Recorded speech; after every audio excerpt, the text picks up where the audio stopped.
حکیم بن حزام مشہور صحابی نے بیان کیا، میں نے حضرت صلی اللہ علیہ وسلم سے پانی مانگا، آپ نے مجھ کو دیا، پھر مانگا، پھر آپ نے دیا، پھر فرمانے لگے حکیم یہ دنیا کا روپیہ پیسہ دیکھنے میں خوشنما اور مزے میں شیریں ہے،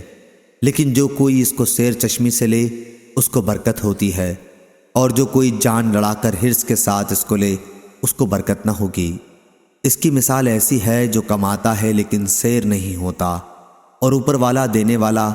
ہاتھ نیچے والے لینے والے ہاتھ سے بہتر ہے۔ حکیم نے عرض کیا، یا رسول اللہ صلی اللہ علیہ وسلم، قسم اس کی جس نے آپ کو سچا پیغمبر کر کے بھیجا، میں تو آج سے آپ کے بعد کسی سے کوئی چیز کبھی نہیں لینے کا، مرنے تک۔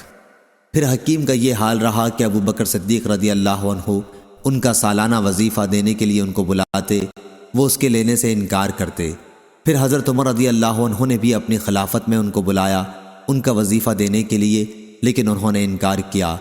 حضرت عمر کہنے لگے، مسلمانوں تم گواہ رہنا،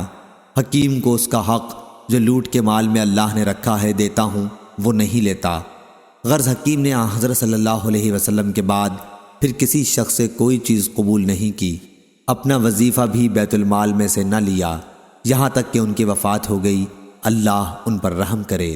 صحیح بخاری حدیث نمبر 2750۔